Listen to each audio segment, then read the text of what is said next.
Hello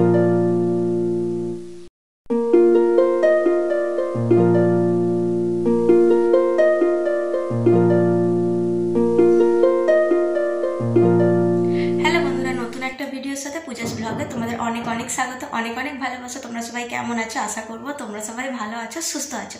তো আমিও ভালো আছি। তো সকাল সকাল উঠে গেছি। সকাল সকাল মানে যা কুয়াশা পড়ছে, তো 10টার সময় মনে হচ্ছে সকাল হচ্ছে, তবু আজকে 7:30টার সময় উঠেছি। যেহেতু বড় ডিউটি যায়, সকালে উঠে রান্না করতে পারিনি। শাশুড়ি মাই সকালবেলা উঠে রান্না বান্না সব করে ফেলেছে। আর এদিকে আমি উঠলে আমার মেয়েটা উঠে পড়ে। তো চলো, এখন বাজে সকাল 8:30। 8:30টার বেশি হয়ে গেছে, 40-45 মতন হবে। তো আমি 7:30 নাগাদ উঠে পড়েছি। উঠে বড় ডিউটি বেরিয়ে গেছে। এদিকে আমার ঘর মোছা পরিষ্কার করা সবই হয়ে গেছে। দেখো মশারি ফশারি সব তুলে ফেলেছি। কিন্তু আমার মাম্মাম যেহেতু এখনও ঘুমাচ্ছে, তো ওইটুকু বিছানা তুলতে বাকি আছে, তাই ও নড়াচড়া করছে, উঠে পড়বে। তো আজকে হচ্ছে পয়লা মাঘ। তো আজকে আমাদের বাড়িতে একটা লক্ষ্মী পুজো হয়, তো তারই সব জোগাড়জাতি করতে হবে। তো ভাবছি স্নান করবো কিন্তু তারপরে আমার মাম্মা উঠলে ওকে খাওয়াতে পরিষ্কার করতে আমাকে আবার স্নান করতে হবে। তো তার জন্য ভাবছি ওকে আগে তুলে ওকে পরিষ্কার করে দিই তারপর আমি আবার স্নান করবো। আর নাহলে এই শীতের মধ্যে স্নান করা ওরে বাবারে অসম্ভব ব্যাপার। এমনিতে অনেক ঠান্ডা লাগছে, রোদ উঠবে বলে তো মনে হচ্ছে না। তো বললাম আমি ঘরের সমস্ত কাজ হয়ে গেছে, শুধু মাম্মা ওঠার জন্য আমি ওয়েট করে বসে আছি।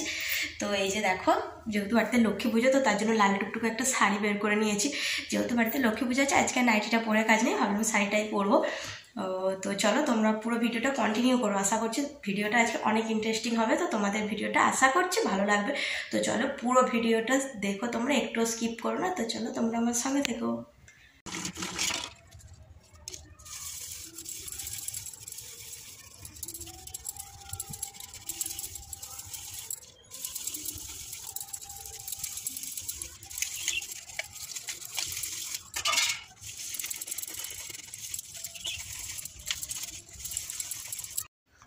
এই যে দেখো বন্ধুরা, শীতের মধ্যে স্নান করে চলে এসেছি। এত বাইরে কুয়াশা আর আজকে এত ঠান্ডা, তোমাদের কি বলবো, স্নান করতে যে কি কষ্ট হচ্ছিল আমার। তো যাকে স্নান করে চলে এসেছি। এখনও তোমরা দেখে বুঝতে পারছো নিশ্চয়ই, থরথর করে কাঁপছি আমি। তো এই যে নাকও টানছে, মানে সর্দি কাশিটাও একটু আছে, কিন্তু কিছু করার নেই। বাড়িতে যেহেতু পুজো আছে, তার জন্য চানটা করে নিতেই হলো। তার জন্য স্নান টান করে নিয়ে শীতে মুখে যা যা মানে ক্রিম লোশন যা যা গায়ে হাতে মাখতে হয় সেগুলো সব মেখে নিচ্ছি ঝটপট করি। তো তারপরে আবার শাড়ি পরবো। তো এই যে দেখো, চলো, এগুলো মুখে না মাখলেই নয়। শীতকাল এমনি সময়তে আমি কিছু মাখি না, মানে গরমকালে কিছু মাখি না, কিন্তু শীতকালে এগুলো না মাখলে তো মুখটা একদমই ভালো লাগে না, গা হাত পা যেন কীরকম টান টান ধরে। তো এই যে মাখা হয়ে গেল। তো তারপরে এই যে এদিকে দেখো, শাশুড়ি মা মোটামুটি সবই সরঞ্জাম নিয়ে এসে এদিকে রেডি করছেন। এদিকে আমাদের ডাইনিংয়েই পুজোটা হবে। তো এই যে দেখো, আমার মাম্মামও আছে। এদিকে আমার শাড়িটা পরা হয়ে গিয়েছে, কিন্তু চুলটা আঁচড়ানো হয়নি, মানে সিঁদুর টিঁদুর এখনো সেভাবে পরা হয়নি। তো দেখে বুঝতে পারছো তোমরা। তো চলো, এবার ঝটপট করে চুল টুল আঁচড়ে সিঁদুর টিঁদুর পরে নিই। তো তারপর ওদিকে যাব, একটু কাজ আছে, সেই কাজগুলো সেরে নেব। তো স্নান করে চুল আঁচড়ে সিঁদুর না পরলে মানে ঠিক ভালো লাগে না। আর যেহেতু পুজো আছে বাড়িতে, তো একবারে নিজে তৈরি হয়ে তারপরে এবারে পুজোর কাজে যাব। তো এই যে দেখো, চুলটা আঁচড়ে নিচে, ঠান্ডা লাগছে খুব, তো তার জন্যই ফুল হাতে ব্লাউজটা পরলাম। ভেবেছিলাম না হলে হাফ হাতাই পরবো। তো এই যে পরে নিলাম, সিঁদুরটাও পরে নিচ্ছি। এমনি সময় নর্মালি সময়তে আমি লিকুইড সিঁদুরটাই ব্যবহার করি, কিন্তু আজকে যে বললামই তো বাড়িতে পুজো আছে, তো তার জন্য একটু চওড়া করেই সিঁদুরটা পরছি। আমার না সিঁদুর পরলেই শীতেটা খুব চলকায়, তো কেন এই সমস্যাটা হয় আমি ভেবে পাই না। তো এই যে চলো, সিঁদুরটা পরা হয়ে গিয়েছে। তো তারপরে আবার পরে ভাবলাম গলাটা খালি খালি লাগছে, গলাতে চেনটা পরে নিলাম। তো এটা দেখতেও ভালো লাগবে, গলাটাও ভর্তি ভর্তি লাগবে, মানে খালিটা লাগবে না, ভর্তি লাগবে গলা। এই যে দেখো, সামনে থেকে দেখে নিলাম আমি সিম্পল কেমন লাগছে তোমরা জানিও অবশ্যই। বাড়ির বউ একদম টুকটুকে লাল শাড়ি পরে নিয়েছে। এই যে তোমাদেরকে একবার ভালোভাবে দেখিয়ে নিলাম। আর ওদিকে আমার মামাম দেখো কী করছে, ও ভাবছে আমি মামা যাব, তো তার জন্য ও ওদিকে টানাটানি শুরু করে দিয়েছে। তো এদিকে আমি আলপনাটা দিতে বসেছি, কিন্তু আমার মামাম তো একদমই সরবে না এখান থেকে, মানে আমাকে আলপনাটা দিতে দেবে, কিন্তু ও সামনে থাকবে।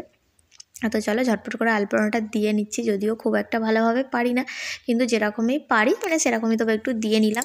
তো এখানটা একবারেই দিয়ে নিচ্ছি। আমার শাশুড়ি মা যেহেতু এই ফেব্রিকটা এনে দিয়েছে, তো ভাবলাম এখানে এটা দিয়েই দিয়ে দিই, মানে অনেক দিন থাকবেও, দেখতেও ভালো লাগবে। তো এই যে দেখো, মাম্মাম সবসময় ক্যামেরার সামনে আমার চলে আসছে। তো এই যে দেখো, ফুল মিষ্টি আরও যা যা লাগে সব এদিকে জোগাড় করা হয়ে গিয়েছে। তো তারপরে এদিকে আমি এদিকে একটু প্রদীপটা জেলে দিচ্ছি, যেহেতু পুজো। এই যে দেখো, লক্ষ্মী ঠাকুরের একটা পট আছে, তো সেটাও রেখেছে সামনে। তো এবার মানে ধান মানে যা যা লাগে সেগুলো এনে সব রাখবে। তো শাশুড়িমা বললেন প্রদীপ জেলে একটু ধূপ ফুপ দিয়ে দিতে, তো সেটাই দিয়ে নিচ্ছি।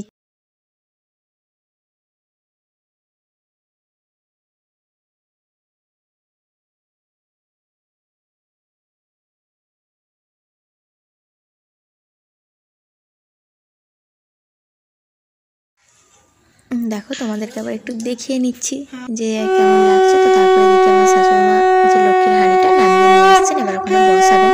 যেহেতু 12টার সময় টাইম দিয়েছে ঠাকুরমশাই আসবেন বলে, কিন্তু 12টাতে আসেনি, 1টাতে এসেছিলেন। তো এই যে সাজানো হয়ে গিয়েছে দেখো।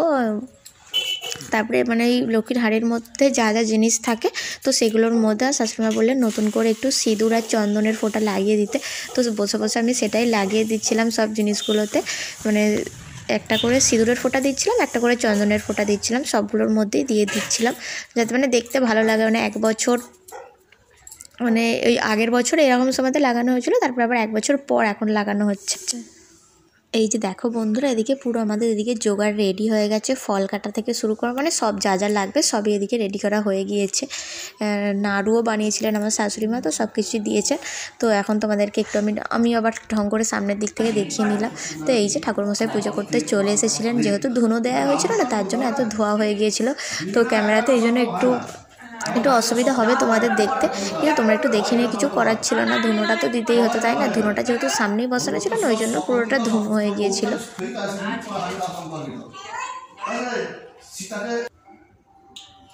তো এদিকে শাশুড়িমা অঞ্জলি দেবেন, তো ঠাকুরমশাই জিজ্ঞাসা করছিলেন আমি দেবো কি না। তো আমি বললাম যে না, আমি শুকিয়েছিলাম না, তো তার জন্য আমি দিলাম না, শাশুড়িমা একাই দিলেন অঞ্জলিটা।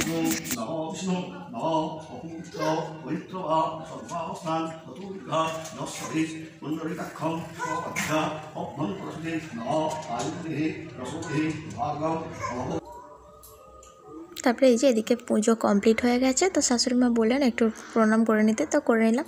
তো আজকের ভিডিওটা তোমাদের কেমন লাগলো অবশ্যই জানিও।